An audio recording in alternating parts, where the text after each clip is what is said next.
Hello दोस्तों, आप सभी का स्वागत है एनीमे की इस दुनिया में। दोस्तों, ये कहानी शीनो की है, जो कि एक बार मर के दोबारा जिंदा हो चुका है, पर इसके लिए उसे कारासुमा नाम के एक डीमन को अपने शरीर में जगह देनी पड़ी। और वहीं डीमन की वजह से शीनो अब हमेशा के लिए एक बच्चे के रूप में रह जाता है। एक दिन इम्पेरिया चर्च के लोगों को मालूम पड़ जाता है कि कैसे शीनो के अंदर कारासुमा नाम का एक डीमन मौजूद है, जिसकी वो तलाश कर रहे थे। और इसीलिए फिर वो उसे हासिल करने के लिए शीनो और उसके भाई पर हमला करवा देते हैं। और इसी बीच उन लोगों ने शीनो की बहन को भी किडनैप कर लिया था। आखिर क्या शीनो अपनी बहन को वापस ला पाएगा? आखिर वो इम्पीरियल कोर्ट के लोग उस डीमन से क्या चाहते हैं? जानने के लिए हमारी आज की ये सीरीज को देखते रहिए। तो दोस्तों, इस कहानी की शुरुआत में हम एक विलेज को देखते हैं जो पूरी तरीके से बर्बाद हो चुका है और वहीं हर तरफ आग लगा हुआ है। इसी बीच हम शीनो और उसके भाई बहन को देखते हैं जो कि इस हादसे के शिकार हो चुके हैं। वहीं कहानी का प्रोटैगनिस्ट शीनो भी इस हादसे का शिकार हो चुका है।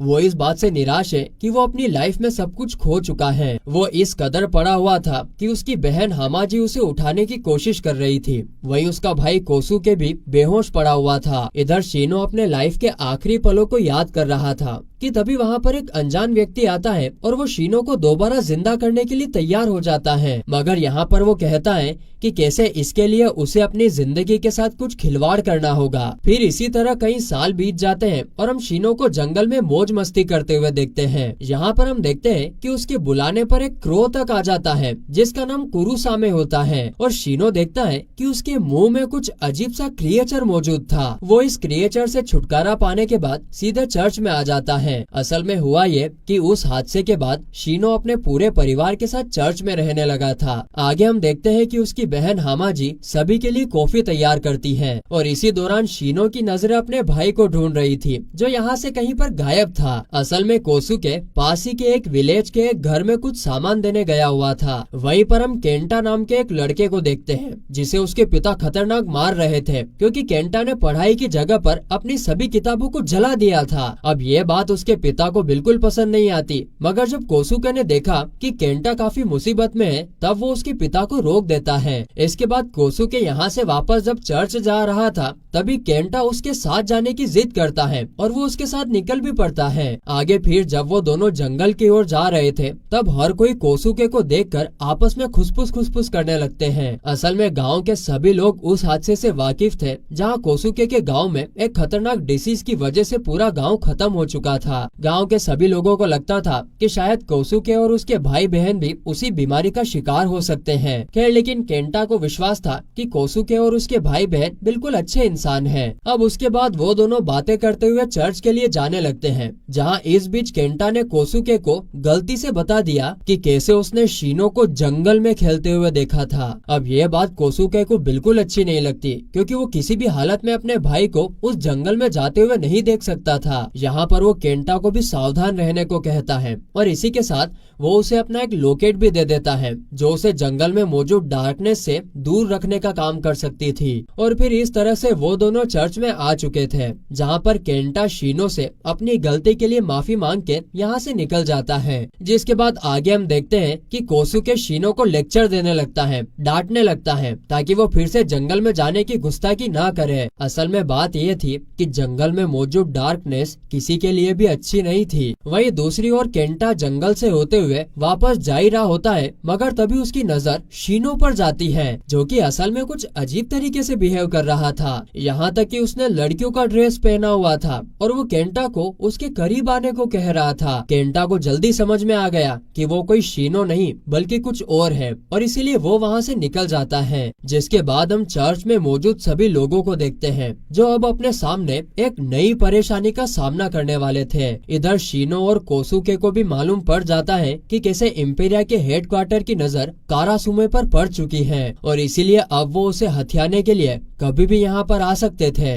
लेकिन ये इम्पीरियल हेडक्वार्टर एक क्रो यानी कारासुमे के पीछे क्यों पड़ा था? दोस्तों इसका जवाब हमें जल्दी आगे की कहानी में देखने को मिल जाएगा। इसी दौरान जब वो सभी लोग चर्च के अंदर बातचीत कर रहे थे तभी उनकी खिड़की पर एक बड़े से क्रिएचर की दस्तक होती है, जिसे देखते ही वो सभी हैरान हो जाते हैं। मगर जब शीनो उसे ध्यान से देखता है तब उसे मालूम पड़ता है कि ये तो वही क्रिएचर है जिसे उसने कहानी की शुरुआत में फेंक दिया था, मगर अब वो काफी बड़ा होने के बाद यहाँ आ चुका है। वही दूसरी तरफ हम रियो नाम के एक व्यक्ति को भी देखते हैं, जो कि और कोई नहीं बल्कि वही व्यक्ति था जिसने कहानी की शुरुआत में शीनो की जान बचाई थी। यहाँ पर उसे अपने साथी से मालूम पड़ता है कि कैसे इंपीरियल हेडक्वार्टर ने कारासुमे को ढूंढ लिया है और उन्हें ये पता चल चुका है कि वो उसी विलेज के बचे हुए रेस्क्यूअर्स के पास था जो कि शीनो और उसका भाई था। आगे रियो को अपने साथी से ये भी मालूम पड़ता है कि कैसे इंपीरियल हेडक्वार्टर के लोगों ने अपने कुछ लोगों को भेज भी दिया है ताकि वो कारासुमे को वापस ला सके। इसके बाद हम अगले दिन शीनो और उसके भाई बहन को देखते हैं जो कि आराम से ब्रेकफास्ट कर रहे थे। तभी चर्च के बाहर कुछ डीमन आ जाते हैं जिसे खुद इंपीरियल हेडक्वार्टर ने भेजा था ताकि वो कारासुमे को हासिल कर सके। अब इस हमले को देखकर शीनो और बाकी लोग बाहर आ जाते हैं, जहाँ पर वो डीमंस ये देखकर हैरान हो जाते हैं कि कैसे शीनो के पास कारासुमे की पावर मौजूद थी। वहीं वो ये भी देखते हैं कि उसके भाई के अंदर भी एक वोल्फ डीमन मौजूद था, जिससे तो वो और भी ज्यादा एक्साइटेड हो जाते हैं। आगे फिर फाइट के शुरू होने से पहले ही शीनो ने अपने कारासुमे को समन कर दिया, जिसके बाद हम उसके हाथों से उसी क्रो को बाहर निकलते हुए देखते हैं, जिससे साफ जाहिर था कि ये क्रो एक खास तरह का डीमन था। आगे फिर शीनो अपने क्रो की मदद से उन डीमन के बैरियर को तोड़ देता है, जिससे वो सभी ऑन द स्पॉट खत्म हो जाते हैं। फिर सभी का काम तमाम करने के बाद वो सभी घर के अंदर वापस आ जाते हैं और उसी वक्त हम केंटा को देखते हैं जो उन सभी के पास आके हाल ही में एक व्यक्ति के खोने की बात शेयर करता है। असल में उसके हिसाब से जंगल में मौजूद एक मॉन्स्टर ने विलेज के लोगों को एक एक करके मारना चालू कर दिया था। वहीं इधर हामाजी ने ये सारी बातें सुनने के बाद यह किस्सा फादर से शेयर करने के लिए चली जाती है। अपनी सारी बातें कहने के बाद केंटा शीनो से पूछता है कि क्या वो कल रात जंगल में मौजूद था। यहाँ पर शीनो का जवाब भले ही ना में था, मगर वो समझ चुका था कि केंटा ने जो कुछ देखा था वो कोई भूत नहीं बल्कि एक मॉन्स्टर ही था। और अब फिर इसी चीज को मद्देनजर रखते हुए वो केंटा को दोबारा से जंगल में आने से मना कर दिया जाता है। पर यह बात केंटा को बिल्कुल पसंद नहीं आती है, और ऐसा इसलिए क्योंकि वो इसी जंगल के जरिए यहाँ आया करता था ताकि वो कोसुके के साथ मिलकर चर्च में काम कर सके। लेकिन अब वो गुस्से में यहाँ से निकल जाता है, साथ ही में अपने उस लोकेट को भी यहीं पर फेंक देता है। वहीं फिर आगे फादर शीनो को बताते हैं कि कैसे उसे केंटा के पीछे जाना चाहिए, क्योंकि हामाजी को वही लोकेट मिला है जिसे खुद कोसुके ने उसको दिया था ताकि वो खतरे से दूर रह सके। इसके बाद आगे दूसरी तरफ हम रियो के एक साथी को देखते हैं जिसको अब समझ आ चुका था कि कैसे रियो का शीनो और उसके भाई बहन से कुछ कनेक्शन था, और इसीलिए वो साथी डिसाइड करता है कि अब वो हामाजी को किडनैप करेगा ताकि वो जबरन शीनो और उसके भाई को खुद अपने पास बुला सके। इधर इसके बाद हम कोसुके को देखते हैं जिसे हामाजी से उस लोकेट के बारे में मालूम पड़ चुका होता है, और इस तरीके से कोसुके समझ जाता है कि कैसे केंटा बिना लोकेट के जंगल में जाकर खुद के पैर पर कुल्हाड़ी मार चुका है। वो अगले ही पल उन दोनों को ढूंढने के लिए निकल जाता है, जहाँ पर दूसरी ओर हम शीनो को देखते हैं जो कि केंटा को ढूंढ चुका था, मगर वो यह देखकर हैरान था कि वो एक बड़े से जाल में फंसा हुआ था और उसके सामने ठीक उसी की तरह दिखने वाली एक आत्मा मौजूद थी। आगे फिर देखते ही देखते वो आत्मा एक बड़े से मॉन्स्टर में तब्दील हो जाती है, जहाँ वो उन दोनों पर हमला कर देती है। मगर तभी हम कोसुके को देखते हैं जो कि अब एक वोल्फ में बदल चुका था, और वो यहाँ पर आते ही उस मॉन्स्टर पर वार करके उसे घायल कर देता है। इस तरह से फिर शीनो और केंटा की जान बच जाती है, और तब वो सभी साथ में चर्च की ओर वापस आ जाते हैं। इधर वापस आने पर उन्हें एक बहुत ही बड़ी न्यूज के बारे में मालूम पड़ता है। असल में इंपीरियल हेडक्वार्टर के लोगों ने उसकी बहन को किडनैप कर लिया था, और अगर अब उन्हें उनकी बहन को बचाना है तो उनके पास शहर जाने के अलावा कोई और चारा नहीं बचा था। अब वो दोनों भाई शहर जाने के लिए तैयार थे, मगर उनके जाने से पहले फादर ने बताया कि जिन लोगों से वो फाइट करने जा रहे हैं वो असल में इंपीरियल हेडक्वार्टर के लोग हैं। उनके अंडर में 4 सेक्रेट बीस्ट गॉड मौजूद होते हैं। वो उन गॉड को अपने अंडर में रखे हुए थे ताकि वो उन्हें अपने कंट्रोल में करके खुद को पावरफुल बना सके। ये सब जानकारी लेने के बाद शीनो और उसका भाई अपनी बहन की तलाश में निकल पड़ते हैं। इसी के साथ में हम हामाजी को देखते हैं जो कि रियो के साथी ओसाके के साथ में होती है। यहाँ पर हैरानी की बात यह थी कि ओसाके ने भले ही उसे किडनैप किया हो मगर वो तो हामाजी को एक गेस्ट की तरह ट्रीट कर रहा था। यहाँ तक कि वो तो उसकी सभी रिक्वेस्ट को भी पूरा कर रहा था जिसकी भी वो डिमांड कर रही थी। इसके बाद उन दोनों में बातें होने लगी और तभी ओसाके ने हामाजी से पूछा कि जब वो एक एडोप्टेड लड़की है तब वो अपने सौतेले भाइयों के साथ खुश रह पाती है, जिस पे हामाजी का कहना था कि उसके दोनों भाई उसका एक छोटी बहन की तरह ख्याल रखते थे और इसीलिए उसे पूरा विश्वास है कि चाहे कुछ भी हो जाए मगर वो उसे बचाने के लिए जरूर आएंगे। वहीं कुछ समय बाद वो दोनों भाई शहर तक पहुंच जाते हैं जहां उनकी मुलाकात इंपीरियल हेडक्वार्टर के भेजे हुए कुछ लोगों से होती है। यहाँ पर वो उन दोनों भाई को अपने साथ लीडर के पास ले जाने वाले थे मगर कोसुके उनके साथ जाने से मना कर देता है। असल में उसका मानना था कि पहले वो अपने लगेज को चेक इन करेगा उसके बाद वो लीडर से मिलने का काम करेगा। लेकिन अब वो लोग तो यहाँ पर इन पर जोर जबरदस्ती करने का सोच ही रहे थे कि तभी वहाँ पर खुद रियो आ जाता है जो कि बाकी लोगों को यहाँ से जाने के लिए कह देता है। इधर शीनो की नजर जैसी रियो पर जाती है तब वो हैरान होता है, पर नोटिस करने वाली बात तो ये थी कि कोसुके को बिल्कुल अंदाजा नहीं था कि आखिर शीनो इस व्यक्ति को कैसे जानता है। इधर इसके बाद रियो उन दोनों को उनके रूम तक छोड़कर जाने लगता है और साथ ही में उन्हें रिवील भी करता है कि उनकी बहन बिल्कुल ठीक है और वो बाद में उनसे मिल सकता है। वहीं फिर आगे हम देखते हैं कि रियो के जाते ही शीनो अपने भाई को छोड़कर शहर में घूमने निकल जाता है। लड़कों से वैसे ज्यादा देर तक एक जगह टिका नहीं जाता है, उनको कहीं न कहीं घूमने के लिए चाहिए। इसके बाद शीनो पूरे शहर को देख ही रहा होता है लेकिन कारासुमे आसपास की भीड़ को देखकर बिल्कुल भी खुश नहीं था। आगे फिर घूमते घूमते शीनो नोटिस करता है कि अब वो इस भीड़ में खो चुका है, तो इसीलिए फिर वो कारासुमा को वापस से कोसुके के पास भेज देता है ताकि वो उसको ढूंढ सके। यहाँ यह सब करने के बाद शीनो आगे जा ही रहा था मगर तभी उसके ऊपर कोमुगी नाम का एक व्यक्ति गिर जाता है। असल में कोमुगी बगल के श्राइन में जबरन घुसने की कोशिश कर रहा था ताकि वो अंदर से अपने ब्रदर इन लॉ को रिहा करवा सके।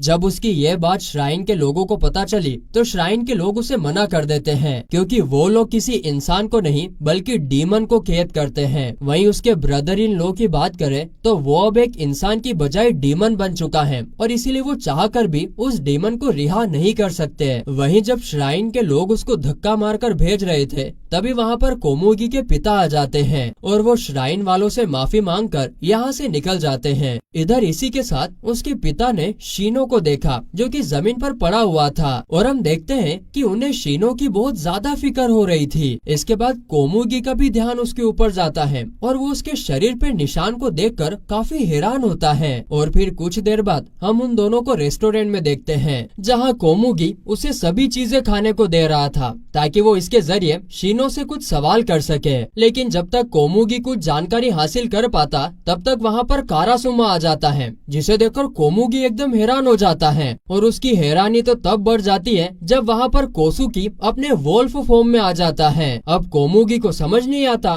कि आखिर एक बच्चे के साथ दो जानवर क्या कर रहे थे। वही रारान नाम के एक मोंको को देखते हैं जो श्राइन के हेड के सामने मौजूद होता है। इधर हेड को इस बात से गुस्सा था कि जब गेनपाची में कोई भी इविल डीमन नहीं मौजूद है तब उन्होंने उसे कैद क्यों किया हुआ है। अब इस बात पर जवाब देते हुए सेरान ने बताया कि अगर वो गेनपाची को इसी तरीके से रिहा कर देंगे तब इंसानों के लिए बिल्कुल भी ठीक साबित नहीं होगा और इसी तरीके से वो कैसे भी करके हेड को गेनपाची को कैद रखने के लिए मना लेता है। इस तरह अगला सुबह आता है जहाँ हम कोसुके को नींद से उठते ही किचन के लिए जाते हुए देखते हैं। इसी बीच हम शीनो को भी देखते हैं जो नींद से उठा ही था कि तभी उसके सामने एक बड़ा सा वोल्फ आ जाता है। वो उसे देखकर बुरी तरीके से हैरान हो जाता है मगर बाद में उसे मालूम पड़ता है कि वो रियो का सेक्रेट बीस्ट था। यहाँ फिर अगले ही पल रियो और शीनो आमने सामने होते हैं जहाँ रियो ये देखकर हैरान था कि शीनो उसे इतने सालों बाद भी पहचान चुका था। हाँ मगर उसे ये समझ नहीं आ रहा था कि आखिर कोसुके उसे क्यों नहीं पहचान पा रहा है। इस पर शीनो ने उसे बताया कि कैसे कोसुके उस हादसे के बाद सभी यादों को भूल चुका है और इसीलिए वो रियो को भी नहीं पहचान पा रहा है। खैर यहाँ पर अब इसी के साथ रियो ने मुद्दे की बात छेड़ दी और उसने शीनो को बताया कि कैसे उसने जो स्वॉर्ड कारासुमा उसको दिया था वो अब उसके अंदर ही मौजूद है,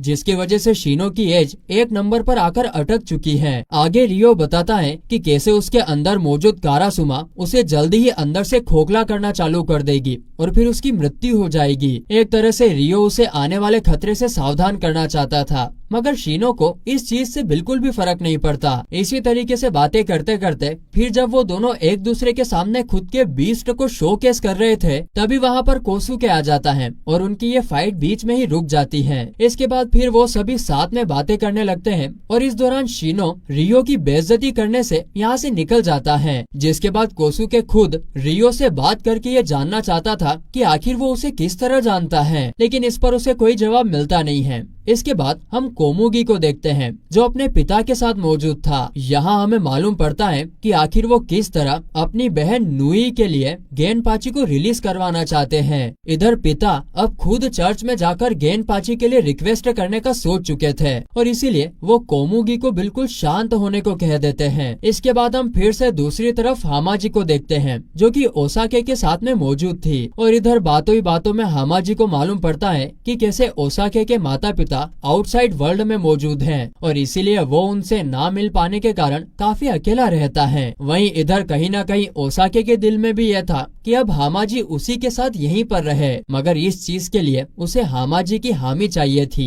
खैर इतने टाइम में वहाँ पर शीनो और कोसुके भी आ चुके थे, जिनके आने की खबर सुनते ही वो अपने भाइयों से मिलने चली जाती है। शीनो जैसे ही अपनी बहन को देखता है वो उसे गले लगा लेता है और इसी के साथ उससे ये जानने की भी कोशिश करता है कि कहीं वोल्फ क्लैन के लोगों ने उसे परेशान तो नहीं किया, जिस पर हामाजी उससे कहती है कि नहीं, उसे यहाँ पर किसी भी तरीके की मुसीबत नहीं झेलना पड़ी थी और इसीलिए उसे फिक्र करने की कोई जरूरत नहीं है। खैर इसके कुछ देर बाद हम हामाजी को ओसाके के साथ शॉपिंग करते हुए देखते हैं। अब यहाँ पर ओसाके ऐसा इसलिए कर रहा था क्योंकि उसने पिछले कई दिनों से हामाजी को कैद रखा था और वो यहाँ पर उसे शॉपिंग करवा के अपनी तरफ से माफी मांगना चाहता था। वहीं पर उन दोनों को इतना करीब देखकर शीनो को लगने लगता है कि वो दोनों डेट पर आए हुए हैं और असल में तो सिर्फ शीनो ही ऐसा नहीं था जिसे ये लग रहा था, बल्कि हर किसी को बिल्कुल यही लग रहा था। आगे फिर शीनो जब मार्केट में इधर उधर घूम रहा था तभी उसे एक डीमन का एहसास होता है जो उसी श्राइन से आ रहा था जिसमें गेनपाची मौजूद था। वहीं दूसरी ओर हम कोसुके को देखते हैं जिसके वोल्फ फॉर्म से अट्रैक्ट होकर कई सारे डॉग उसके पास आने लगते हैं। यहाँ पर सीन शिफ्ट होता है और दूसरी तरफ हम सेरान मोंको को देखते हैं जो अब अपने पावर से डीमन मॉस्किटो को समन करता है और फिर वो डायरेक्ट गेनपाची के पास में जाता है जिसे उसने चेन में कैद किया हुआ था। दरअसल वो यहाँ पर गेनपाची को टॉर्चर करके उसके असली रूप को बाहर लाना चाहता था। वो ऐसा इसलिए करना चाहता था ताकि वो उसके डीमन फॉर्म को किल करके उसकी पावर को हथिया सके, लेकिन वही गेनपाची खुद पर काबू करके जितना हो सके उतना नॉर्मल रहने की कोशिश करता है। असल में बात ये थी कि वो नुई के कारण खुद को कंट्रोल में किया हुआ था ताकि वो यहाँ से रिहा होकर नुई से मिल सके। इसके बाद हम फिर से दूसरी तरफ हामाजी और ओसाके को साथ में देखते हैं जहाँ पर ओसाके इस बात से बहुत दुखी था कि जल्दी ही हामाजी यहाँ से चली जाएगी और वो फिर से अकेला हो जाएगा। वहीं उसके इस टेंशन को देखते हुए हामाजी ने उससे ये पूछा कि आखिर में फिर वो उसके ना होने के बाद भी बिल्कुल अकेला रहेगा, है ना? जिस पर ओसाके का जवाब हाँ में था। वहीं दूसरी ओर कोसुके शीनो से बात करके ये जानने की कोशिश करता है कि आखिर उसका और रियो का कनेक्शन क्या है और वो उसे कैसे जानता था। इधर शीनो उसके जवाब को देना तो नहीं चाहता था, मगर कोसुके के बार बार रिक्वेस्ट करने पर उसे ये बात रिवील करनी होती है कि कैसे 5 साल पहले जब वो सभी मौत के करीब थे तब रियो ही वो बंदा था जिसने शीनो को कारासुमे ऑफर किया था और उसकी वजह से वो दोबारा जिंदा हो सका था। लेकिन कोसुके रियो की असलियत जानने के बाद भी काफी हैरान था। असल में उसे ये जानना था कि आखिर रियो ने उन दोनों को यहाँ क्यों बुलाया है। अब वो डिसाइड करता है कि इस सच्चाई का पता लगाने के लिए वो उससे बात करेगा। इसके कुछ देर बाद दूसरी ओर हम हामाजी और ओसाके को देखते हैं जो फिर से शॉपिंग करने के लिए निकल गए थे। कुछ ज्यादा शॉपिंग नहीं कर रही है और इस दौरान वहाँ पर शीनो और कोसुके भी मौजूद थे। आगे फिर यहाँ पर शीनो हामाजी से तब अलग हो जाता है जब एक बार फिर से कोमुगी उसके ऊपर आकर गिर जाता है। बड़ा गिरा हुआ आदमी यार, ये बार बार आकर गिर जाता है। इस बार कोमुगी सोल्जर से रिक्वेस्ट करके गेनपाची को रिहा करवाने की भीख मांग रहा था, मगर वो उसे ये कहकर मना कर देते हैं कि वो उसकी कोई मदद इसलिए नहीं कर सकते क्योंकि गेनपाची का आर्मी से कोई कनेक्शन नहीं बचा था। इधर कोमुगी जब फिर से शिनो को घायल देखता है तब उसे उसकी चिंता होने लगती है। इसी बीच वहाँ पर कोसुके भी मौजूद था और वो कोमुगी से उसकी जान पहचान पूछने लगता है। लेकिन यहाँ पर शिनो को घायल देख पहले कोमुगी सबसे पहले उन दोनों को अपने घर ले आया ताकि वो उन दोनों को अपनी तरफ से माफी मांग सके। यहाँ पर कोमुगी की मदर उन दोनों का काफी अच्छे से स्वागत करती है और उसके बाद कोमुगी शिनो की चोट का ध्यान रखने लगता है। फिर इसके कुछ देर बाद कोमुगी उन दोनों को वापस से मार्केट में छोड़ने आ जाता है, जहाँ पर फिर कोमुगी से अलग होते ही वो दोनों भाई रियो के पास आ जाते हैं। अब यहाँ पर कोसुके का सिर्फ यही सवाल था कि आखिर उसने उन्हें यहाँ पर क्यों बुलाया है, जिस पर रियो बिना देरी करते हुए उन्हें एंशिएंट टेल के बारे में बताता है, जहाँ उनके गार्डियन ने 8 मैजिकल बॉल को क्रिएट करके अलग अलग सीक्रेट को दिया था, मगर एक समय के बाद वो सभी मैजिकल रिंग गायब हो गई। इसीलिए रियो चाहता था कि वो दोनों उन बॉल्स को ढूंढने में उसकी मदद करे और उनके असली मालिक तक पहुंचाने में उसका साथ दे। अब ये बात सुनते ही शिनो ने तो शामिल होने से मना कर दिया,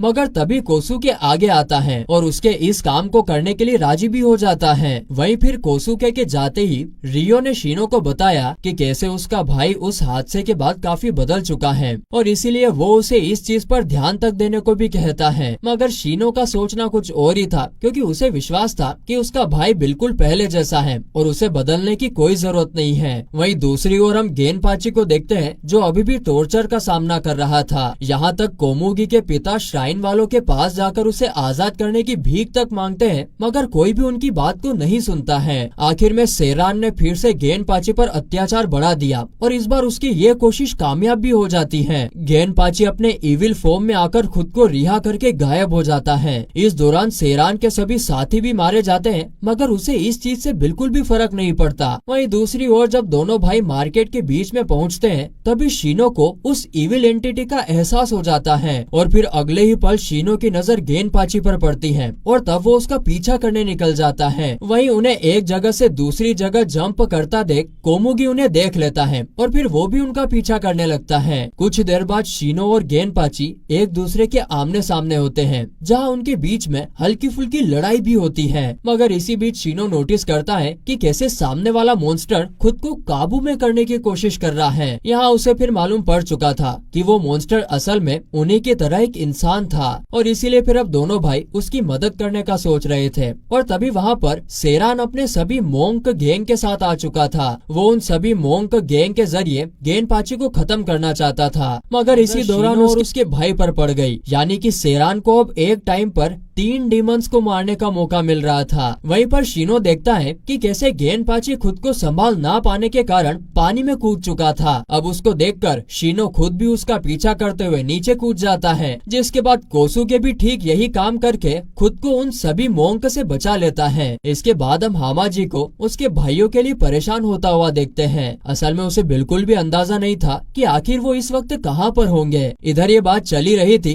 कि तभी ओसाके ने हामाजी को नए स्कूल के बारे में बताया, जहाँ वो ज्वाइन होकर अपने आगे की स्टडी को कर सकती है। और ऐसा इसलिए क्योंकि हाल ही में हामाजी ने स्कूल जाने का डिसाइड किया था। वहीं दूसरी ओर हम देखते हैं कि उन दोनों भाइयों की जान बच चुकी थी और इसके पीछे उसी क्रिएचर का हाथ था जिसे हमने कहानी की शुरुआत में देखा था। जब वो पानी में गिरे थे तब वो क्रिएचर अपने जायंट फॉर्म में आकर उन्हें डूबने से बचा लेता है। वहीं उन दोनों के साथ उसने गेनपाची को भी सेव कर लिया था, जो कि अब अपने रियल फॉर्म में आ चुका था। इधर फिर कुछ देर बाद आंख खुलने पर हम शिनो को कोसुके के साथ कोमुगी के घर पर देखते हैं। आगे शिनो की आंख पूरी तरीके से खुली थी कि तभी वहाँ पर वो जायंट वोल्फ वापस से आ जाता है और उसे खुद रियो ने यहाँ पर भेजा था। फिर कुछ देर बाद शिनो और कोसुके कोमुगी के साथ ब्रेकफास्ट करने आ जाते हैं और इसी दौरान कोमुगी को भी मालूम पड़ता है कि कैसे उन दोनों ने ही उसके दोस्त की मिलकर जान बचाई थी। यहाँ तक कि जब वो ये सब बात कर ही रहे थे कि तभी वहाँ पर खुद गेनपाची भी आ जाता है और वो ये बात जानकर हैरान होता है कि कैसे उसने तो इविल फॉर्म में आने के बाद उन दोनों के ऊपर हमला किया था, लेकिन उसको दोबारा ठीक करने वाले वही बच्चे थे। खैर गेनपाची के वहाँ से जाते ही वहाँ पर ये बात होने लगती है कि आखिर गेनपाची के साथ हुआ क्या था। तब कोमुगी बताता है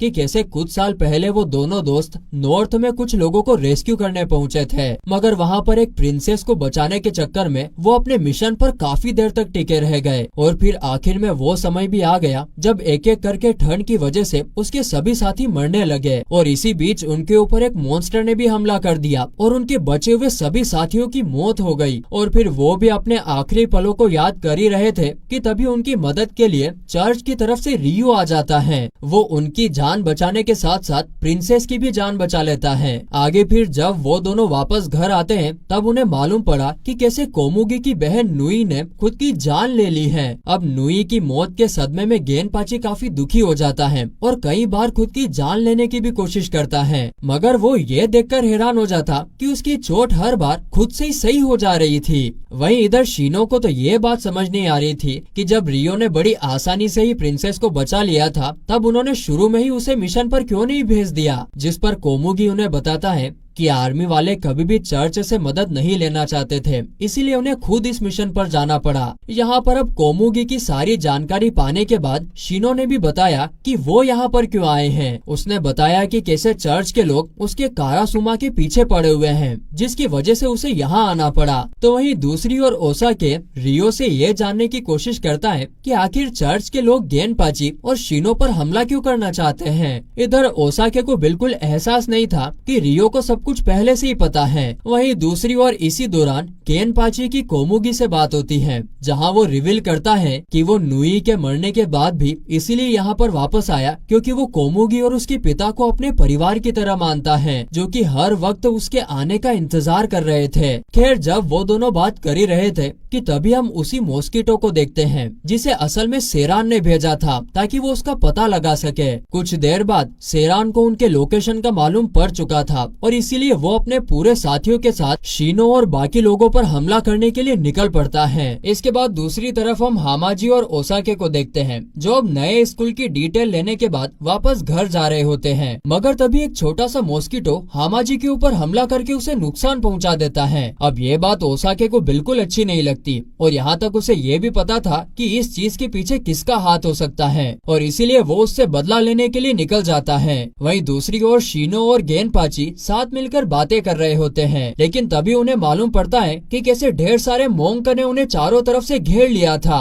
और तो और वो तो उनके घर पर आग भी लगा देते हैं। इधर अगले ही पल सेरान भी उन सभी के सामने आ जाता है और वो आते ही गेनपाची को एक ऐसी बात बताता है जिससे वो फिर से इविल में बदल जाता है। उसने बताया कि कैसे नुई खुद नहीं चाहती थी कि गेनपाची कभी भी जंग से वापस आए और ऐसा इसलिए क्योंकि वो भले ही उसे शादी करने वाली थी, मगर जंग के दौरान वो किसी और से प्रेग्नेंट हो चुकी थी। जब उसे मालूम पड़ा कि गेनपाची जिंदा है और वो वापस आने वाला है तब उसे खुद पर बहुत ज्यादा रिग्रेट हुआ और तब उसने अपनी जान ले ली। अब मोंक के कारण गेनपाची फिर से इविल बन चुका था, मगर इस बार वो गुस्से में सेरान पर ही हमला कर देता है, जिसके बाद तो वो अपनी जान बचाकर यहाँ से भागने लगता है, मगर तभी उसके सामने ओसाके आ जाता है और वो यहाँ पर हामाजी का बदला लेने आया था। यहाँ पर उन दोनों की बातों से हमें ये भी मालूम पड़ता है कि सेरान और ओसाके असल में भाई थे, मगर यहाँ पर ओसाके अपने खून के रिश्ते को भी भूलते हुए अपने भाई को उसके किए की सजा सुना देता है। वहीं पर आगे शीनो देखता है कि आग की वजह से काफी दिक्कतें होने लगी थी, इसीलिए शीनो ने कारासुमे का इस्तेमाल करके बारिश को समन कर दिया, जिससे वो आग पल भर में ही बुझ जाती है। और उसके कुछ देर बाद हम गेनपाची को देखते हैं, जो कि अब अपने रियल फॉर्म में वापस आ चुका था और तभी कोमुगी उसे रिवील करता है कि वो पहले से ही सब कुछ जानता था, मगर वो ये बिल्कुल नहीं चाहता था कि उसकी बहन की वजह से उसे कोई दिक्कत हो और इसीलिए उसने ये बात उससे छुपा कर रखी हुई थी। इसके बाद सीन शिफ्ट होता है और हम शीनो को देखते हैं, जो कि हॉल के दूसरे कोने में जा रहा होता है, मगर तभी वहाँ पर उसके पास रियो आ जाता है और वो उसे वहाँ जाने से मना कर देता है। उसने बताया कि कैसे एक कोने में स्नेक गॉड रहते हैं, जो किसी अनजान के आने पर उसे मार देते हैं और इसीलिए उसे वहाँ जाने की जरूरत नहीं करनी चाहिए। चाहिए। और फिर शीनो रियो की बात सुनकर यहाँ से वापस चला जाता है। फिर वहीं पर कुछ देर बाद शीनो की ओसाके से बात होती है, जहाँ वो उससे ये जानने की कोशिश करता है कि आखिर रियो यहाँ से जाने के बाद काम कौन सा करता है, जिस पर ओसाके ने उसे बताया कि वो कैसे इम्पीरियल कोर्ट का डीन है और हर कोई उसे बहुत रेस्पेक्ट करता है। वहीं इतना सब बताने के बाद ओसाके शीनो से कोसुके के बारे में पूछता है, क्योंकि उसने सुबह से उसे कहीं नहीं देखा था।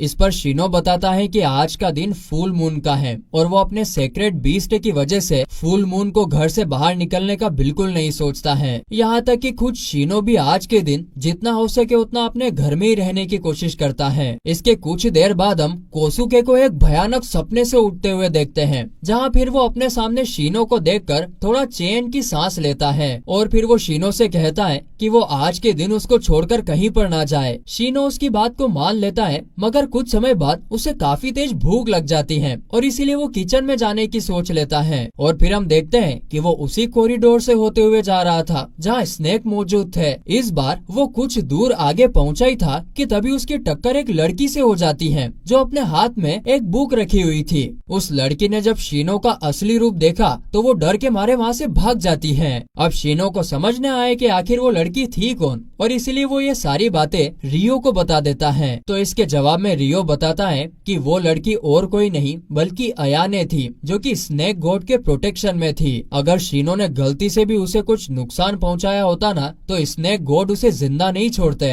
खैर आगे फिर यहाँ पर इतना सब जानने के बाद हामाजी शीनो से कहती है कि अयाने भी ठीक बिल्कुल उसी की उम्र की है और इसीलिए वो चाहती है कि वो उस लड़की के पास जाकर अपने गलतियों के लिए माफी मांगे और साथ ही में उस लड़की से हामाजी का दोस्त बनने के लिए भी हामी भरवाए। अब अपनी बहन की ये बात सुनने के बाद शीनो उसी कॉरिडोर की ओर निकल पड़ता है। वहीं उसके जाने के बाद रियो हामाजी को बताता है कि अगर शीनो ने स्नेक गॉड के एरिया में कदम रख दिया तब उसका जिंदा वापस आना काफी मुश्किल होगा। और ये बात सही भी साबित होती है, क्योंकि जब शीनो स्नेक गॉड के एरिया में आ चुका था तब स्नेक गॉड गुस्से में उसे अपने ट्रैप में फंसा लेता है, जिसके बाद वो उसके ऊपर उसे मार देने के लिए हमला करने लगता है। मगर जब तक वो कुछ करते तभी वहाँ पर कोसुके आ जाता है और वो अपने भाई की गलतियों के लिए उनसे माफी मांगने लगता है। और इस पर स्नेक गॉड को ये देखकर अच्छा लगता है कि वो एक दूसरे के लिए खड़े हैं। मगर यहाँ पर स्नेक गॉड इस बात से भी वाकिफ थे कि वो उन्हें इसी तरीके से माफ तो नहीं कर सकते और इसीलिए फिर उन्होंने कोसुके को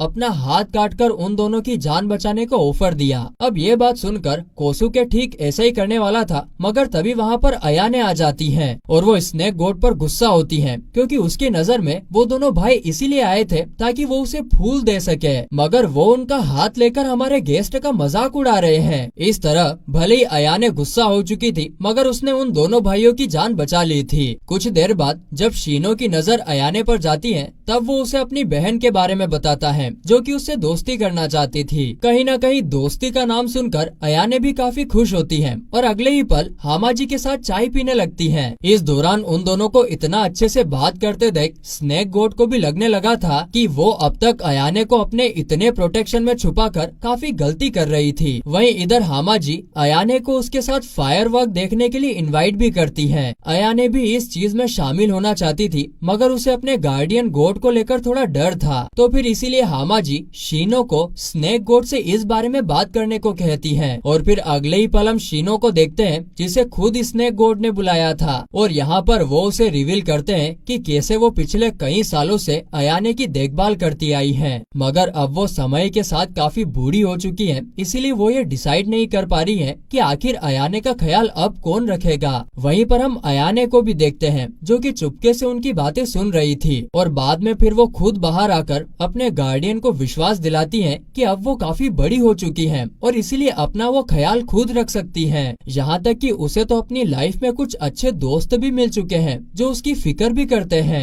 ये बात सुनकर स्नेक गॉड अयाने के लिए काफी खुश होती है और इसके बाद फिर हम अयाने को देखते हैं, जो अब हामाजी और बाकी लोगों के साथ फेस्टिवल सेलिब्रेट कर रही थी। यानी कि स्नेक गॉड ने उसकी बातों को मान लिया था और वो उसे अपनी लाइफ को अपने हिसाब से जीने देने वाली थी। यहाँ पर सीन शिफ्ट होता है और फिर अगले दिन जब रियो की शीनो से मुलाकात होती है तब रियो ने शीनो को एक न्यूज़पेपर दिखाया जिसमें उसी गांव के बारे में लिखा था जहाँ पर कुछ साल पहले एक डिजीज की वजह से पूरे गांव की तबाही हो चुकी थी, मगर उसके बावजूद भी सिर्फ 5 लोग ऐसे बचे थे जो वहाँ से जिंदा वापस आ चुके थे। यहाँ पर शीनो को ये भी मालूम पड़ता है कि वो डिजीज हूबहू उसी डिजीज की तरह थी जो उसके गांव में फैली थी। इस तरह फिर इतना सब सुनने के बाद शीनो के दिमाग में उस गांव को विजिट करने का बनता है। वहीं दूसरी ओर हम कुछ म्यूजिशियन गर्ल्स को देखते हैं जो उसी गांव में एंटर करती हैं। उन सभी के साथ एक लड़का भी मौजूद होता है जिसका नाम ओसा केन होता है। अब यहाँ पर ओसा केन के लाइफ में कुछ गलत हुआ था जिसकी जानकारी हमें आगे कहानी में देखने को मिलेगा। इसके फिर कुछ देर बाद कोसुके शीनो को ढूंढते हुए रियो के पास आता है और वो उससे अपने भाई के बारे में जानकारी लेता है। इधर रियो को समझ में आ जाता है कि शीनो शायद उसी विलेज के लिए निकल गया होगा और इसीलिए फिर वो कोसुके को सारी बात बता देता है और उसे जल्दी से उसे वापस लाने को कहता है, वरना उसकी जिंदगी को खतरा हो सकता था। वहीं दूसरी तरफ हम देखते हैं कि रियो का शीनो के लिए वो सोचना बिल्कुल सही था क्योंकि शीनो उस गांव के लिए निकल चुका था और वो बीच में जंगल से होते हुए जाने लगता है। वो कुछ दूर आगे पहुंचा ही था कि तभी उसका पैर फिसल जाता है और वो नीचे आके बेहोश हो जाता है। कुछ देर बाद जब उसकी आंख खुलती है तब वो अपनी हालत को देखकर हैरान होता है, मगर उसे सबसे ज्यादा हैरानी तो इस बात की हुई कि कैसे उसने अपने भाई के सोल स्टोन को गायब कर दिया था। अब उसके पास उस सोल स्टोन को ढूंढने के अलावा कोई चारा नहीं बचा था और इसीलिए वो अगले ही पल इधर से उधर सोल स्टोन ढूंढने की तलाश में जुट जाता है। आगे फिर इसी बीच जब उसकी नजर सामने की ओर जाती है तब वो वहाँ पर एक विशाल बंदर को देख के एकदम हैरान हो जाता है। आगे हम देखते हैं कि शीनो उस बंदर से उसकी मदद करने को कहता है ताकि वो उसके सोल स्टोन को ढूंढने में मदद कर सके और अगले ही पल वो बंदर उसकी बात सुनने के बाद कुछ खोजने भी चला जाता है। फिर जब वो वापस आता है तब वो उसके हाथ में एक बड़ा सा गोल्ड प्लेट थमा देता है तो शीनो उसे बताता है कि वो इस गोल्ड प्लेट को नहीं बल्कि किसी और चीज को ढूंढने की बात कर रहा था। खैर इतने में हम देखते हैं कि शीनो के सामने उसका भाई और कोमुगी भी आ जाते हैं जो कि साथ में ही शीनो को ढूंढने के लिए निकले थे। इधर वो शीनो को सही सलामत देखकर काफी खुश होते हैं, मगर जब शीनो ने उनको उस बंदर के बारे में बताया तब वो काफी शॉक हो गए थे और ऐसा इसलिए क्योंकि वो बंदर वहाँ से जा चुका था। फिर इसके बाद कोसुके शीनो को अपने साथ आगे के टाउन में रेस्ट करवाने के लिए ले जाता है। वहीं जब विलेज के लोगों की नजर उन सभी पर पड़ती है तब वो उन्हें क्वारंटाइन में डाल देते हैं। असल में विलेज के मेयर को मालूम पड़ गया था कि वो सभी जंगल से आए थे और उनके अंदर डिजीज हो सकती थी और इसीलिए वो उन्हें कैद कर लेते हैं। कुछ देर बाद हम सेकी नाम के एक डॉक्टर को देखते हैं जिन्हें अपने कलीग जियोजो से मालूम पड़ता है कि कैसे उनके कैद में कुछ लोग क्वारंटाइन हुए हैं। वहीं ये वाली खबर अब उस म्यूजिकल गर्ल और असाकेन को भी मालूम पड़ चुकी थी। फिर कुछ देर बाद सेकी और जियोजो उन लोगों को चेक करने के लिए आते हैं और यहाँ पर कोमुगी जियोजो को देखकर एकदम हैरान हो जाता है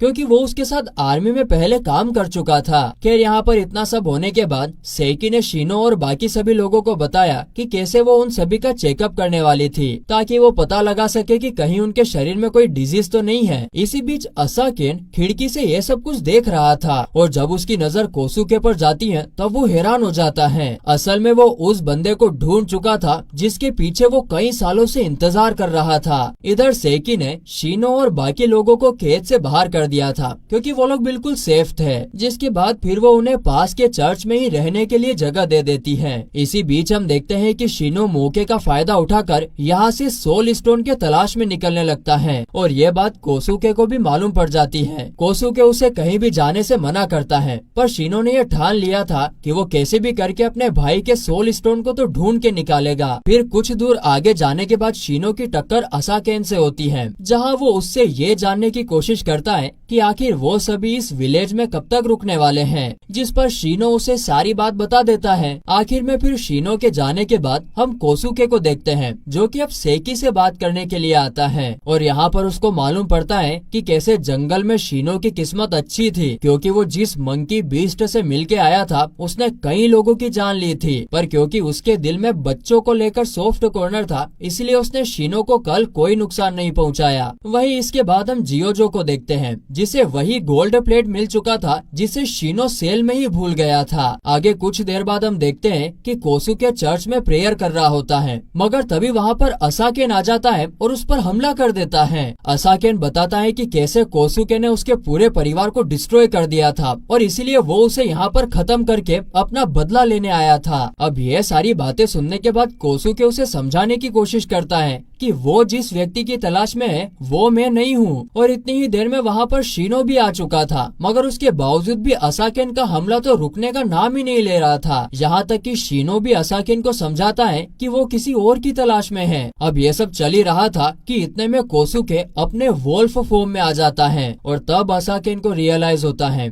कि दरअसल उसने किसी और बंदे को परेशान कर दिया। वहीं ये बात तब बिल्कुल सही साबित हो जाती है जब वहाँ पर म्यूजिकल गर्ल आ जाती है। वो भी यही रिवील करती है कि वो जिस व्यक्ति की तलाश में है वो शीनो नहीं है और न ही कोसुके है। अब यहाँ पर म्यूजिकल गर्ल कोकोनो ओसाकेन की गलतियों के लिए उन दोनों से माफी मांगती है। यहाँ पर शीनो माफ करने के लिए तैयार हो जाता है, मगर वो उनसे ये शर्त रखता है कि उसे उसके भाई का खोया हुआ सोल स्टोन ढूंढने में मदद करनी होगी। फिर कुछ देर बाद कोमुगी कोसुके के चोट पर फर्स्ट एड कर रहा था और तभी उसकी नजर कोसुके के टैटू पर जाती है। कोमुगी इसीलिए हैरान था कि ठीक वही टैटू उसकी बॉडी पर भी था। खैर वो सभी यहाँ पर बात कर ही रहे थे कि तभी वहाँ पर जियो जो आ जाता है और वो उन्हें एक बैड न्यूज देता है। वो बताता है कि कैसे गाँव के लोगों ने उसके हाथ में उस गोल्ड प्लेट को देख लिया था जिसे उसने सेल से पाया था। अरे वही गोल्ड प्लेट जो उस बांदर ने दिया था। यहाँ पर हमें मालूम पड़ता है कि वो सभी विलेजर उसी माउंटेन पर जाने वाले थे, मगर शीनो को इससे बिल्कुल फर्क नहीं पड़ता है, जाना चाहते तो जाए। इसी बीच सेकी बताती है कि कैसे शीनो की किस्मत अच्छी थी क्योंकि उस मंकी स्पिरिट को बच्चों से कुछ ज्यादा ही लगाव था, इसीलिए वो बच्चों को कुछ नहीं करता। लेकिन जब उसके एरिया में कोई एडल्ट की एंट्री होती है तब वो उन्हें मौत के घाट उतार देता है। यहाँ पर सेकी को ये भी याद आता है कि कैसे वो बचपन में हर समर के दौरान उस मंकी स्पिरिट से मिलने जाया करती थी। यहाँ तक कि जब उसकी आखिरी बार मंकी से मुलाकात हुई थी तब उसने उसके हाथ में एक बेबी मंकी दिया था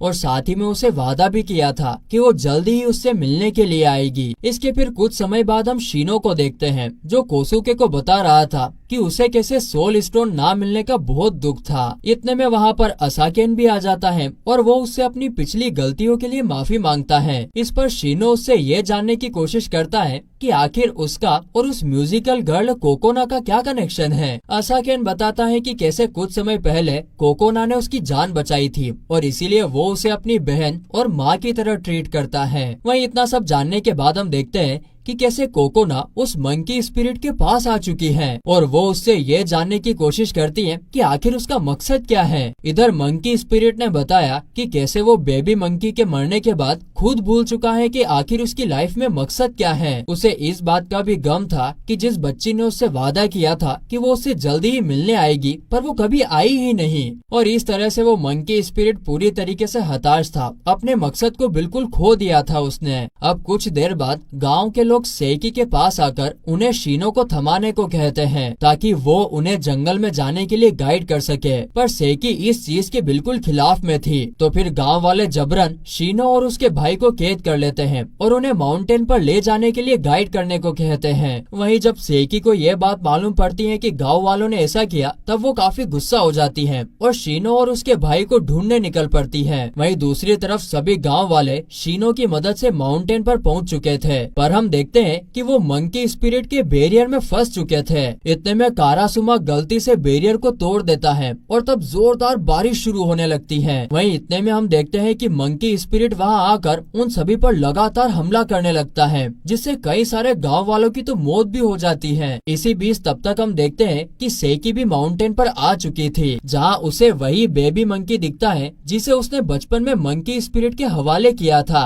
अब यहाँ पर हम देखते हैं कि एक तरफ तो मंकी स्पिरिट गुस्से में आकर सभी चीजें तहस नहस कर रहा था, तभी शीनो उसे ऐसा करने से मना करता है, मगर इस पर मंकी कहता है कि कैसे वो सिर्फ उसी बच्ची की बात सुनेगा जिसने उसे बचपन में मिलने का वादा किया था। और इतने में हम देखते हैं कि वहाँ पर खुद सेकी आ जाती है और वो मंकी को उसके रियल नाम से बुलाकर यह विश्वास दिलाती है कि वो वही बचपन वाली लड़की है। अब यहाँ पर शीनो चाहता था कि सेकी उस मंकी से बात करके सब कुछ तहस नहस मचाने से रोक सके, पर यहाँ पर सेकी साफ मना कर देती है और उसने समझाया कि कैसे ये जंगल इस मंकी स्पिरिट की जगह है और इसीलिए अगर कोई आउटसाइडर यहाँ पर हमला करता है तब इसमें उसकी कोई गलती नहीं है। खैर बाद में फिर मंकी स्पिरिट बिल्कुल शांत हो जाता है और तब सेकी ने उससे वादा किया कि वो अगली बार अब जिस बच्ची से मिलेगा वो उसकी खुद की बेटी होगी। इसी बीच वहाँ पर कोकोनो भी आ जाती है, जिसे वो सोल स्टोन मिल चुका था और वो उसको शीनो के हवाले कर देती है। इसके बाद वो सभी लोग वापस गाँव में आ जाते हैं, जहाँ पर रात गुजारने के बाद वो समय आ चुका था जब शीनो और बाकी लोग यहाँ से जाने लगते हैं। यहाँ पर सीन शिफ्ट होता है और अगले सीन में हम एक व्यक्ति को देखते हैं जो कि बर्फ के अंदर अपनी आखिरी सांसों को गिन रहा होता है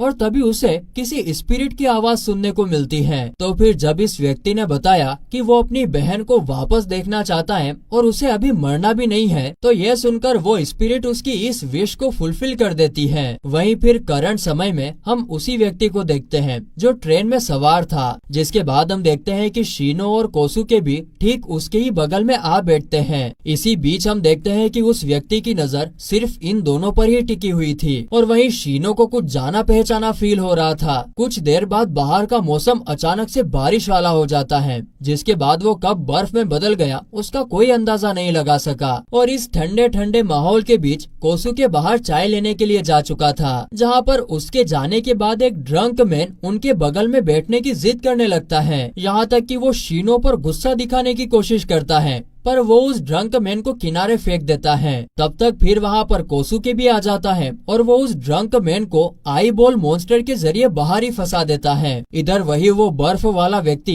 इन सभी चीजों को देखकर पूरी तरीके से हैरान था और वो एक तरीके से उन दोनों से डर भी चुका था। ट्रेन आगे बढ़ती है और अगला स्टॉप आता है, जहाँ पर एक प्रीस्ट उस ट्रेन में सवार हो चुका था और वो अंदर आते ही कुछ स्पिरिट को महसूस कर लेता है और इसके बाद वो उसे ढूंढने के लिए भी निकल जाता है। कुछ देर बाद वो प्रीस्ट घूमते फिरते इन सभी के केबिन के बाहर भी आ जाता है और वो प्रीस्ट अंदर से आ रहे स्नो फीलिंग को देखकर समझ भी जाता है कि उसके अंदर जरूर कोई स्पिरिट मौजूद है। वो अंदर आते ही 3 स्पिरिट को देखकर एकदम शॉक हो जाता है। इसी बीच उस व्यक्ति को प्रिंसेस स्पिरिट बाहर निकल कर आ जाती है और वो उस प्रीस्ट को घायल करके अपने स्नो में कैद कर लेती है। और इसी बीच जब शीनो की नजर उस प्रिंसेस पर जाती है तब वो हैरान हो जाता है और यहीं पर हम देखते हैं कि वो स्नो प्रिंसेस उसके करीब आकर उसके माथे पर किस कर देती है। यहाँ पर वही बर्फ वाला व्यक्ति ये जानकर हैरान होता है कि शीनो और प्रिंसेस एक दूसरे को पहले से ही जानते थे। असल में बात यह है कि जब शीनो जंगल में जाया करता था तब वो प्रिंसेस उसके पास आकर सिंगिंग किया करती थी।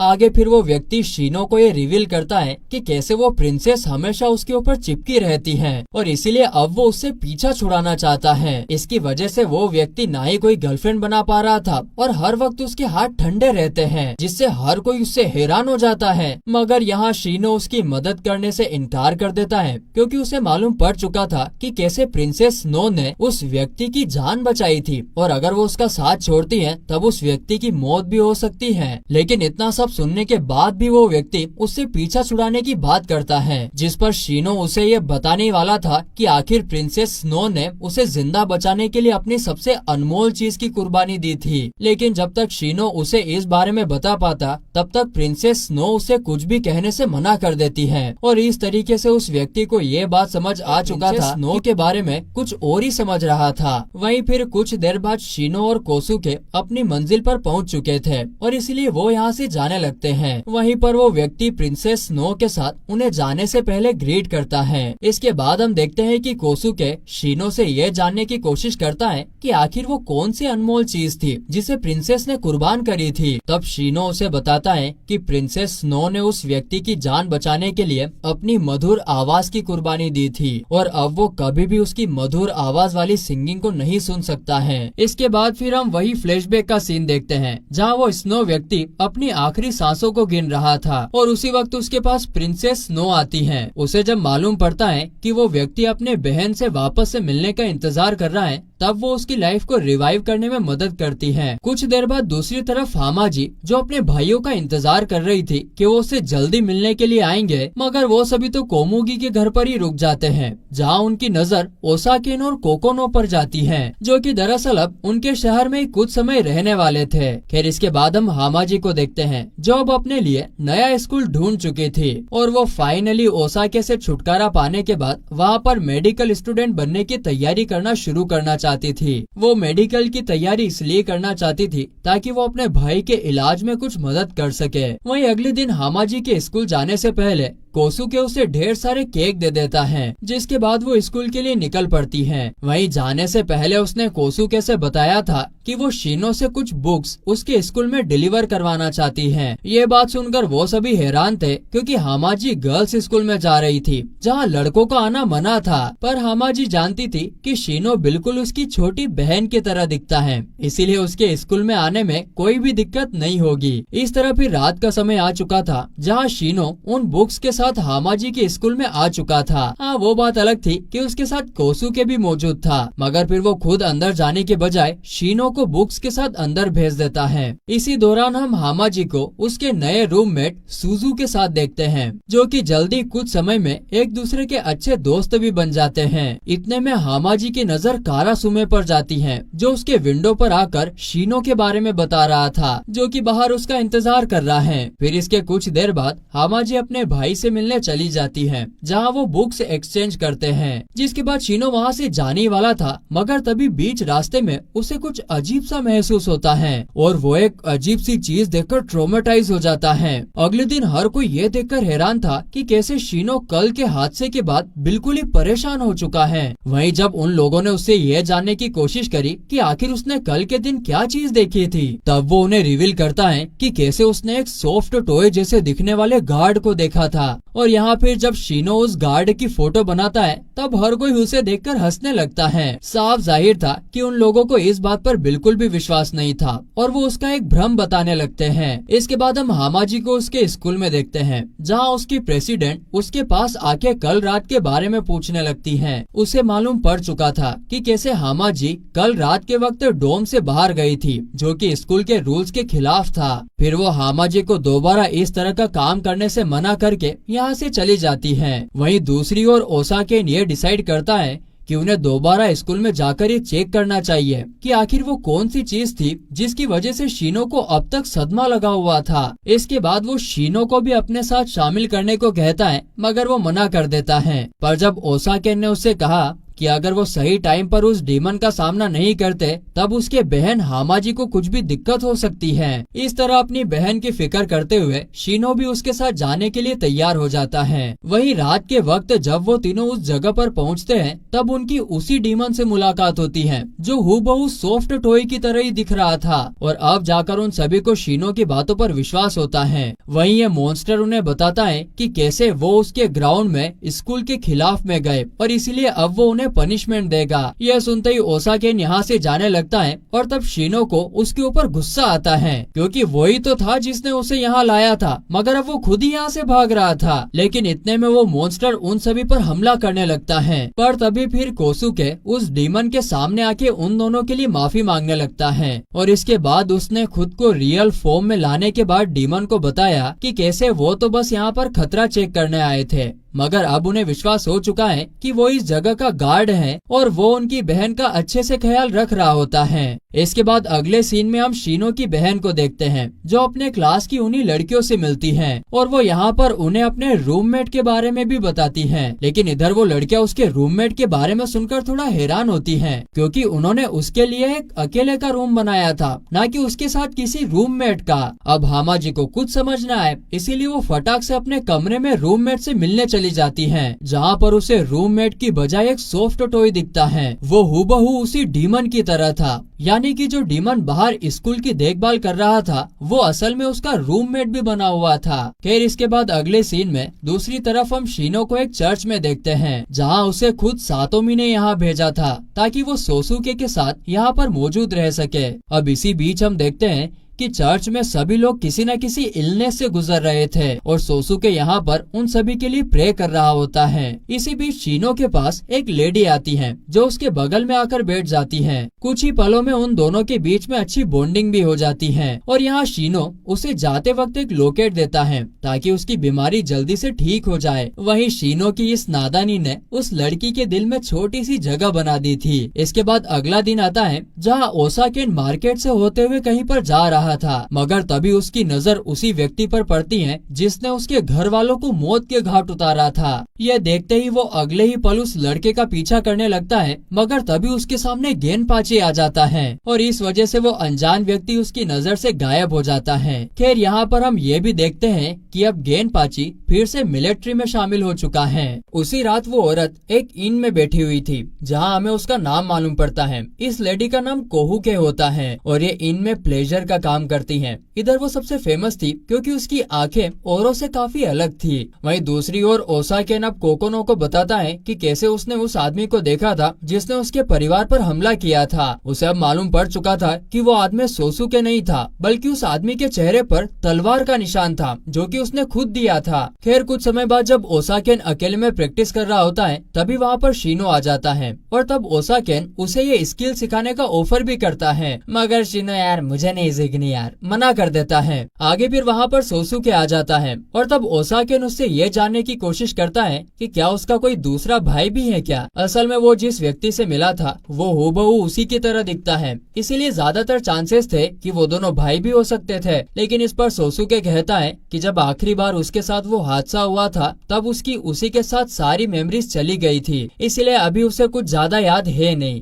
खैर इसी बीच वहाँ पर कोकोने भी आ जाती है और तब शिनो को थोड़ा अजीब सा महसूस होता है। फिर अगले ही पल शिनो उन दोनों के चेस्ट को टच करता है जहाँ उसे मालूम पड़ा कि कैसे कोकोनोए के पास दिल नहीं है, जिस पर वो बताती है कि जब वो आखिरी बार ओसाकेन से मिली थी तब उसका दिल काम करना बंद कर चुका था और इसीलिए उसने उसकी जान अपना दिल उसके हवाले कर दिया था। हम दिल दे चुके सनम, वाह वाह वाह, बढ़िया है बढ़िया है। इसके बाद अगला दिन आता है जहाँ पर शिनो अपने भाई के साथ वापस ओल्ड चर्च के लिए निकल पड़ता है और इसी बीच हम कोहुके को देखते हैं जो अब अपनी बीमारी की वजह से बुरी तरह परेशान हो चुकी थी और अब वो अपने आखिरी दिनों के करीब आ चुकी थी। इतने में हम देखते हैं कि उसके पास वही अनजान व्यक्ति आता है। यहाँ पर वो कोहुके के पास इसलिए आया था ताकि वो उसे उसकी जान के बदले उसकी एक आंख को ले जा सके। वहीं दूसरी ओर शिनो जब चर्च में होता है तब वो दो नन से डरकर भाग जाता है, जहाँ पर फिर वो कुछ देर बाद गेनपाची से मिलने जाता है। इसी बीच उनकी टक्कर ओसाकेन से भी हो जाती है और वो सभी आपस में बात कर ही रहे थे कि तभी वहाँ पर वो अनजान व्यक्ति फिर से आ जाता है और वो इस बार सब कुछ स्टॉप करके शिनो से बात करने पहुंच जाता है। इधर वो अनजान व्यक्ति शिनो को बताता है कि वो उसका असली भाई यानी कि सोसुके है और उसे एक चीज की तलाश है। यहाँ तक कि वो शिनो को ये तक कह देता है कि वो जिसे सोसुके समझ रहा है वो तो कोई और है। अब इधर गेनपाची शिनो से ये जानने की कोशिश करता है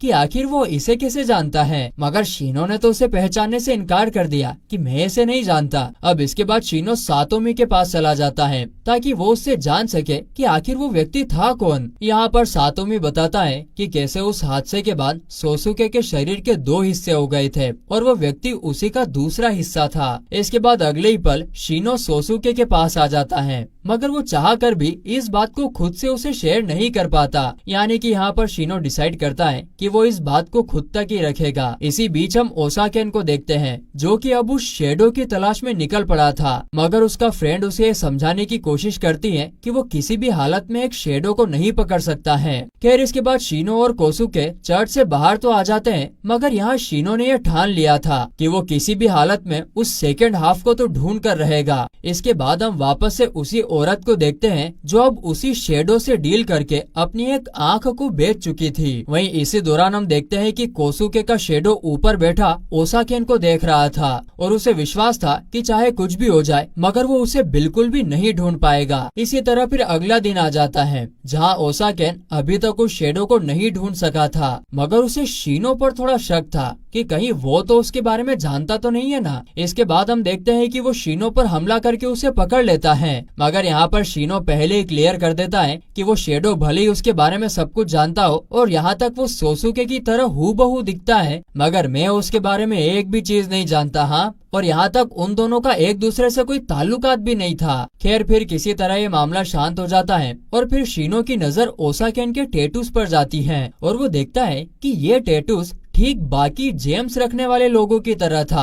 खैर फिर इसके कुछ देर बाद शीनो और सोसुके चर्च में आ चुके थे, जहाँ सोसुके अपने रिपेयर के काम में लग गया था। मगर इसी बीच कोहाकू की नजर शीनो पर पड़ती है और वो आपस में बात करने लगते हैं। अब इधर बातों ही बातों में शीनो ने उसके परिवार के बारे में पूछ लिया, जहाँ कोसुके अब उसे सारी सच्चाई बताने का सोचती है। वो सबसे पहले बताती है कि वो किस तरह का काम करती थी और उसे यहाँ पर जबरन लाया गया था। वो कहती हैं कि उसका परिवार तो अभी तक उसके वापस आने का इंतजार कर रहा है। जब ये सारी बातें चल रही थी तब दो नन वहाँ पर मौजूद थी और उन्हें पता था कि कोहाकू उसे जो कुछ भी बता रही है वो बिल्कुल झूठ था, और इसीलिए फिर वो कोहाकू के जाने के बाद शीनो को सारी बात बता देती है कि कैसे वो उसे सब कुछ झूठ बोल रही थी, क्योंकि उसके परिवार को मरे हुए तो काफी साल बीत चुके थे। असल में कुछ साल पहले कोहाकू के विलेज पर कुछ बैंडिट ने हमला किया था और उन्होंने उसके परिवार को मारने के बाद उसे यहाँ पर ले आए थे। इसके फिर कुछ देर बाद हम कोहाकू के फेवरेट कस्टमर को देखते हैं जो उससे मिलने के लिए आया हुआ था। ये कस्टमर असल में इसी इन का ओनर था और वो कहीं ना कहीं कोहाकू से काफी प्यार भी करता था। वहीं दूसरी ओर जब शीनो और सोसुके काम करके थक चुके थे तभी वहाँ पर सातोमी आता है और वो शीनो को पार्सल देके यहाँ से जाने का सोच रहा था। इतने में हम वापस से उसी कस्टमर को देखते हैं जो यहाँ से गुजर रहा था और वो ये देखता है कि कैसे शीनो और सातोमी में काफी अच्छी बातचीत चल रही है। और फिर वो सातोमी के जाने के बाद खुद शीनो से जानने की कोशिश करता है कि क्या वो सातोमी का जानने वाला है, जहाँ शीनो ने बताया कि कैसे वो उसका गार्डियन है और कुछ नहीं। खैर इतना सब जानने के बाद वो व्यक्ति शीनो को अपने साथ कोहाकू से मिलने के लिए कह देता है और शीनो इस चीज के लिए मान जाता है। फिर कुछ देर बाद शीनो उस व्यक्ति के साथ उसी ब्रोथेल में पहुंच जाता है जहाँ कोहाकू काम करती थी। इधर जब कोहाकू की नजर शीनो के ऊपर जाती है तब वो उस व्यक्ति पर गुस्सा हो जाती है, मगर यहाँ उस कस्टमर ने बताया कि कैसे उसने यहाँ पर शीनो को इसलिए लाया है ताकि वो उसके जरिए सातोमी को कोहाकू के पास ले आए और उससे माफी दिलवा सके। असल में जब उन बैंडिट ने कोहाकू के परिवार पर हमला किया था तब सातोमी टाइम पर जाकर उनकी जान बचा सकता था, मगर उसने ऐसा कुछ किया ही नहीं और इसीलिए उस कस्टमर ने यह सब किया ताकि वो सातोमी से कोहाकू के लिए सॉरी दिलवा सके। लेकिन ये चीज कोहाकू को बिल्कुल पसंद नहीं आती, इसीलिए वो शीनो को यहाँ से ले जाने का सोच लेती है। मगर इसी हाथापाई के बीच में एक गोली चल जाती है जो सीधे शीनो के गले में जाकर लग जाती है। ये देखते से कोहाकू काफी हैरान हो जाती है, पर यहाँ सबसे ज्यादा हैरानी की बात तो ये थी कि कारासुमे अब शीनो के बॉडी पार्ट को पूरी तरीके से कवर कर लेता है और उसके बाद वो उस व्यक्ति को खुद खा जाता है। के बाद ना शीनो की काफी हालत खराब थी और इतने में गेनपाची को यहाँ पर भेज दिया जाता है, जहाँ वो शीनो को इस हालत में देखकर फटाक से यहाँ से ले जाने लगता है। हाँ वो बात अलग थी कि इतने में सातोमी को अपने स्पिरिट से शीनो के बारे में मालूम पड़ गया था और वो अगले ही पल गेनपाची के सामने आ जाता है और यहाँ से वो शीनो को संभाल कर शीनो के घर पर ले आता है। इसके बाद सोसुके को भी शीनो के बारे में मालूम पड़ जाता है और वो भी उसे देखने के लिए यहाँ तक आ जाता है। यहाँ पर सब लोग देखते हैं कि कैसे शीनो की हालत काफी खराब थी और उसके पूरे शरीर पर कारासुमे ने कब्जा कर दिया था। और यहाँ पर हैरानी की बात तो ये थी कि खुद मारासुमे ही शीनो की बॉडी को ठीक कर रहा था। इधर फिर जब उन सभी को लगा कि शीनो के बचने के तो ना के बराबर चांसेस है, तब शीनो अचानक से उठ जाता है और तब वो सबसे पहले अपना पेट भरने का सोच लेता है। यहाँ पर हैरानी की बात ये थी कि इतना सब कुछ हुआ था मगर शीनो को चुटकी भर भी डर नहीं लग रहा था। अब ये चीज सोसुके को बिल्कुल पसंद नहीं आती और इसीलिए वो उसे थप्पड़ मारकर सही कर देता है और फिर इसके बाद गुस्से में सोसुके यहाँ से निकल जाता है। इसके बाद हम सातोमी को देखते हैं जो शीनो को रिवील करता है कि कैसे उसकी स्पिरिट ने आसपास बाउंड्री बना दी है और इसीलिए वो चाहकर भी यहाँ से बाहर नहीं जा सकता है। खैर इसके बाद दूसरी तरफ सोसुके चर्च में पहुँच जाता है जहाँ उसे कोहाकू दिखती है जो यहाँ पर पहले से ही मौजूद थी और वो शीनो के लिए प्रे कर रही होती है। तो यहाँ पर सोसुके उसे बता देता है कि कैसे शीनो अब पहले से ठीक है और उसे ज्यादा परेशान होने की जरूरत नहीं है। बस इतना सुनने के बाद कोहाकू यहाँ से जाने लगती है और तभी वो दोनों नन उसके अंदर के ओरा को फील कर लेते हैं। इधर उन्होंने सोसुके को बताया कि कैसे उसे कोहाकू से दूर रहने की जरूरत है क्योंकि उसने अपने सोल को काफी पहले ही बेच दिया है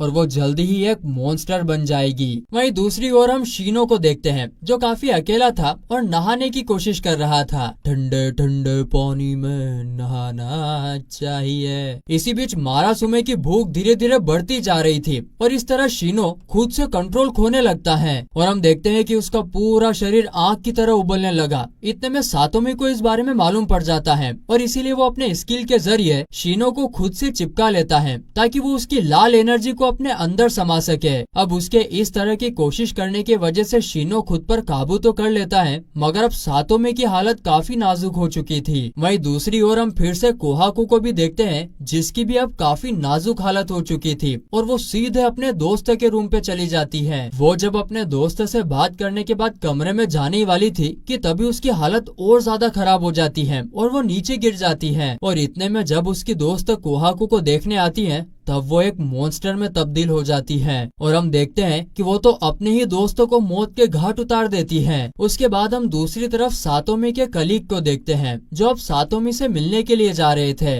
मगर वो उसे शीनो के साथ एकदम अलग तरीके से देखकर हैरान होते हैं। यहाँ पर उन्होंने ये भी देखा कि कैसे शीनो अब एक 18 साल के बच्चे में तब्दील हो चुका था और ये चीज सभी को हैरान कर देती है। खैर इसी बीच दूसरी तरफ हम कोहाकू को भी देखते हैं, जो कि अब अगले दिन होश में आ चुकी थी, मगर जब उसे रियलाइज होता है कि उसने तो अपने दोस्त के साथ क्या कर दिया है, तब वो काफी दुखी होती है। वहीं दूसरी ओर गेनपाची को कोहाकू के दोस्त के डेड बॉडी के बारे में खबर मिल चुकी थी और उसे ही अब यहाँ पर आगे की जांच भी करनी थी। वो सातोमी के पास आ जाता है, जहाँ वो उसे रिवील करता है कि कैसे उस दोस्त की मौत के पीछे कोहाकू का हाथ हो सकता है, मगर क्योंकि वो खुद ही तब से गायब थी। इधर गेनपाची ने उसे ये भी रिवील किया कि कैसे कोहाकू उसी विलेज में रहती थी जहाँ कुछ साल पहले सातोमी मिशन के तौर पर गया था, मगर वो किसी की भी जान नहीं बचा सका। खैर इसके बाद दूसरी तरफ कोबांगो की नजर शीनो की बॉडी पर जाती है और उसे समझ में आ जाता है कि अगर गेनपाची ने उसे इस तरह देख लिया तब वो काफी एक्साइटेड हो जाएगा और इसीलिए वो गेनपाची को यहाँ से ले जाने लगता है ताकि वो उसे शीनो से दूर रख सके। वहीं दूसरी ओर सोसुके,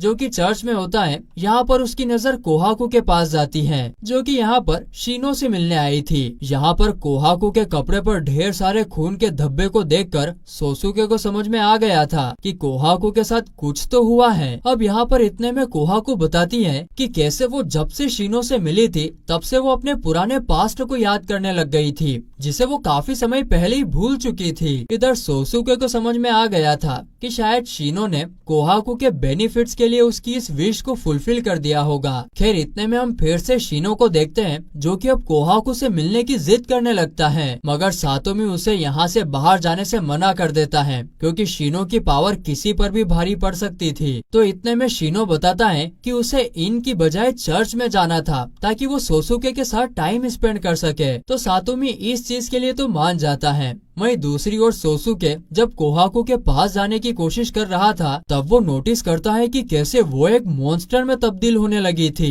इतने में वहाँ पर सातोमी आ जाता है और वो कोहाकू से पूछता है, बताओ तुम्हारी आखिरी ख्वाहिश क्या है। इस पर कोहाकू को भी समझ में आ गया था कि उसका अब आखिरी पल आ चुका है और इसलिए वो सातोमी से पूछती है कि आखिर तुमने मेरे परिवार को क्यों नहीं बचाया। तो इस पर सातोमी बताता है कि जब तक वो उन सभी को बचाने के लिए विलेज में पहुंचा था तब तक उन्हें बैंडिट ने मार दिया था। और यहाँ इतना सब सुनने के बाद कोहाकू के आंखों में से आंसू गिरने लगते हैं। खैर इतने में वहाँ पर शीनो भी आ जाता है, जिसे एक अलग ही रूप में देखकर सोसुके और कोहाकू भी हैरान हो जाते हैं। यहाँ पर शीनो अपनी तलवार को बाहर निकालकर कोहाकू को बताता है कि कैसे वो उसे आज से आजाद करने वाला है। इसी के साथ शीनो ये भी बताता है कि वो भले ही खुद को एक मॉन्स्टर की तरह समझ रही है, मगर वो उसकी नजर में एक नेक दिल और एक अच्छी लड़की है और हमेशा अच्छी ही रहेगी। इसके कुछ देर बाद हम देखते हैं कि शीनो और सोसुके पेड़ के नीचे बैठे हुए थे और यहाँ सोसुके चाहता था कि वो शीनो को हामाजी के पास ले जाए ताकि वो उसके नए रूप को देख सके, मगर यहाँ शीनो ने बताया कि कैसे वो फिलहाल के लिए आराम करना चाहता है। तो फिर ये सुनकर सोसुके उसके लिए चाय लेने चला जाता है और जब वो वापस आता है तब वो शीनो को फिर से उसके नॉर्मल रूप में देखकर एकदम हैरान हो जाता है। वहीं दूसरी ओर हम चर्च के एल्डर को देखते हैं, जिन्हें शीनो की पावर के बारे में मालूम पड़ चुका था और अब वो सातोमी को अपने मीटिंग में बुलाते हैं ताकि वो उसके जरिए शीनो को उनके पास बुला सके।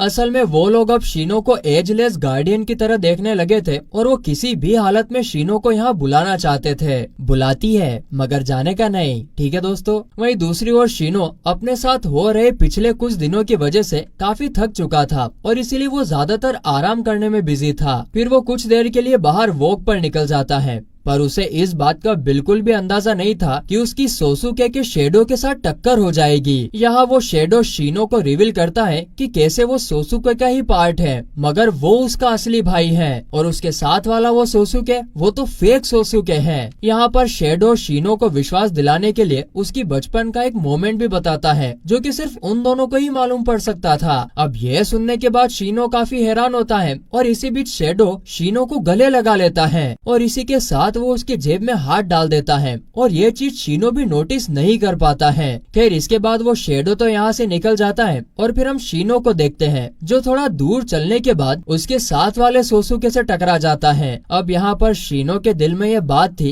कि क्या इस वाले सोसुके को वो बचपन वाली मोमेंट याद होगी या नहीं, और फिर यही डाउट के साथ जब उसने ये बात सोसुके से पूछी तब वो उसे सारी बातें बता देता है और बस ये सुनने के बाद तो शीनो की आंखों में से आंसू आ जाते हैं और वो काफी इमोशनल भी हो जाता है। और अब इतना सब होने के बाद शीनो को रियलाइज हो गया था कि वो शेडो असल में उसके फीलिंग के साथ खेलना चाहता था। अब इसके बाद ये दोनों साथ में घर पहुंच जाते हैं जहां उन्हें मालूम पड़ता है कि कैसे कुछ लोग चर्च से यहाँ आए थे ताकि वो शीनो को अपने साथ ले जा सके, मगर वो उसे यहाँ पर मिला ही नहीं था, इसीलिए वो वापस चले गए। यहाँ पर शीनो और सोसुके को समझ आ गया था कि ठीक पिछली बार की तरह अगर चर्च वाले को शीनो नहीं मिलता है तब वो उनकी बहन हामाजी को किडनैप कर लेंगे। वहीं पर दूसरी ओर हम हामाजी को देखते हैं जो पहले से चर्च के हेडक्वार्टर में लाई जा चुकी है। अब यहाँ पर हैरानी की बात ये थी कि हामाजी के चर्च में होने वाली बात शीनो और सोसुके को मालूम पड़ चुकी थी और इसीलिए वो अगले ही पल वहाँ पर पहुँच जाते हैं। वहाँ पहुँचने के बाद शीनो देखता है कि कैसे चर्च के चारों तरफ बैरियर्स लगा हुआ था, तो इसीलिए फिर शीनो कारासुमे का इस्तेमाल करके उस बैरियर को तोड़ देता है और वो उसी के साथ अंदर आ जाता है। इधर दूसरी ओर बैरियर टूटने की वजह से शीनो के आने की खबर हामाजी को मालूम पड़ जाती है और यहाँ इसी के साथ उसे ये भी मालूम पड़ा कि कैसे चर्च में लिलित नाम की एक डिवाइन गर्ल थी जो कि चर्च में घुसने वाले लोगों को सबक सिखाने का काम किया करती थी। वहीं दूसरी ओर शीनो अब चर्च में घुस चुका था और यहाँ उसकी लिलित से टक्कर हो जाती है। पर यहाँ पर हम देखते हैं कि शीनो कैसे भी करके खुद को लिलित के कब्जे से बाहर निकालने में कामयाब भी हो जाता है और उसके बाद वो यहाँ से बचते बचाते सीधे सातोमी से टकरा जाता है। अब इधर सातोमी तो इस बात से हैरान था कि आखिर कैसे शीनो ने खुद को लिलित से बिना चोट खाए ही बचा लिया था और ये सच में काफी बड़ी बात थी। फिर इसके कुछ देर बाद लिलित सातोमी के पास आ जाती है जहाँ वो उससे यह जानने की कोशिश करती है कि क्या उसने किसी बच्चे को देखा है, पर यहाँ सातोमी इससे साफ इनकार कर देता है और उसे रिवील कर देता है कि कैसे उसने किसी भी बच्चे को नहीं देखा है। फिर इस तरह लिलित यहाँ से निकल जाती है और तभी हमें मालूम पड़ता है कि कैसे सातोमी ने शीनो को अपने पास छुपा के रखा हुआ था। खैर फिर इसी के साथ शीनो अब हामाजी को यहाँ से ले जाने में कामयाब हो जाता है। यहाँ पर सीन शिफ्ट होता है और फिर हम रात का समय देखते हैं जहाँ पर वो सभी लोग साथ मिलकर सभी सोल बॉल को गिन रहे होते हैं, मगर यहाँ पर शीनो देखता है कि कैसे उसने अपने दोनों बॉल को खो दिया है और तभी उसे रियलाइज होता है कि जब लास्ट टाइम शेडो ने उसे गले लगाया था तो उसी वक्त उसने उसके सोल बॉल को चुरा लिया होगा। और इसी चोरी के साथ मेरे प्यारे दोस्तों एनिमे लवर ये सीरीज यहीं पर खत्म होती है।